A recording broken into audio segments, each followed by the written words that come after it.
For decades, we have thrown our most advanced medical interventions at cardiovascular disease, yet it remains the leading cause of human mortality worldwide. The traditional gold standard for saving hearts focuses on cholesterol.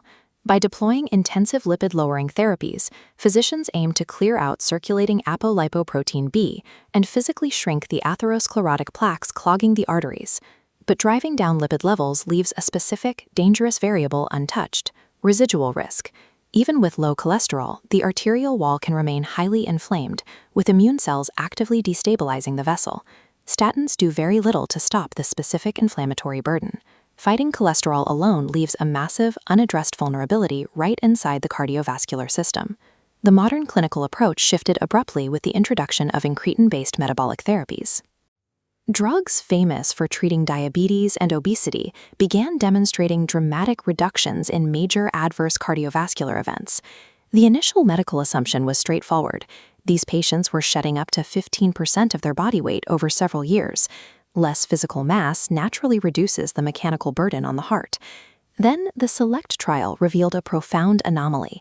This graph maps the trial's cardiovascular outcomes over time. Notice the timeline at the bottom. The event curves for heart attacks and strokes sharply diverge from the placebo group within the first 3 weeks of treatment. This rapid protection occurred while patients were still on low starter doses, long before they had lost any substantial body weight. The implication is physiological. If the cardioprotection happens before the weight drops, these molecules must be physically interacting with the cardiovascular system itself. The human body produces its own natural GLP-1 hormone in the intestines. It secretes in tiny amounts and degrades in the bloodstream in less than 2 minutes. Older diabetes medications tried to capitalize on this by slightly delaying that degradation. They mildly boosted the body's natural hormone levels, but trials showed no reduction in cardiovascular events. Binding synthetic semaglutide to an albumin protein shields it from degradation, allowing it to survive a full week. This extended half-life triggers a supra-physiological flood, forcing concentrated doses into low-density GLP-1 receptor networks deep inside the blood vessels and heart. The delivery of these highly stable, engineered molecules is the precise reason major pharmaceutical institutions have heavily invested in dedicated cardiovascular outcomes programs. A gentle nudge to the body's natural endocrine system is insufficient to prevent a heart attack. Measurable macrovascular protection requires pharmacological receptor saturation. Once the drug saturates the bloodstream, it binds directly to the vascular endothelium. It immediately restores the coupling of enzymes that produce nitric oxide, prompting the entire microvascular network to smooth out and dilate. Acting as an emergency brake on the immune system, it blocks aggressive macrophages from chewing at vulnerable plaques. As the attack is suppressed, dense collagen deposition builds a thick, reinforced fibrous cap, physically separating the unstable lipid core from the bloodstream. In clinical imaging, this is categorized as plaque stabilization. Cholesterol medications physically shrink the atheroma. GLP-1 therapies qualitatively remodel the cap on top of it. The drug doesn't remove the explosive threat from the artery. It encases the threat in biological concrete, preventing the rupture that triggers a myocardial infarction. The journey of these molecules extends far beyond the blood vessels. They travel directly into the myocardium, penetrating the heart muscle tissue itself.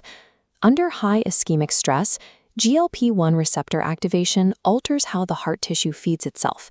It forces the cardiomyocytes into consuming glucose far more efficiently, interrupting the specific signaling pathways that trigger programmed cell death.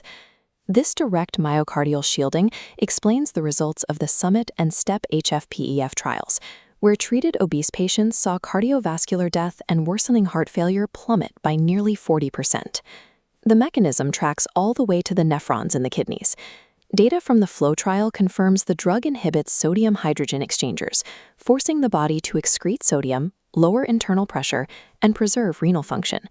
Incretin therapy is a systemic, multi-organ survival protocol.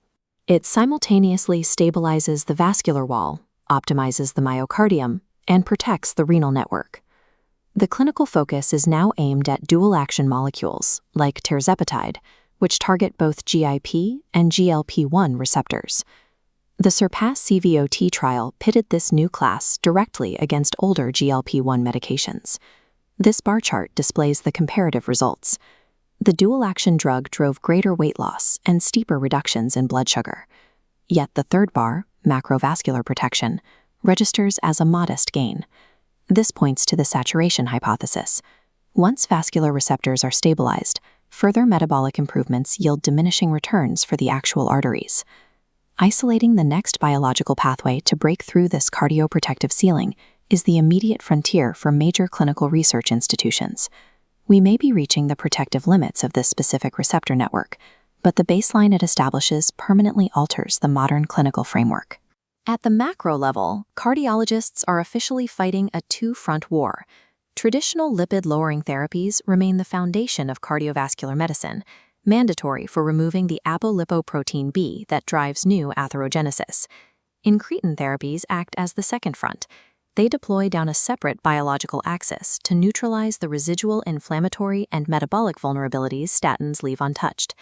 Semaglutide and tirzepatide act as engineered cellular armors, tools that are actively rewriting the survival rates of the human heart.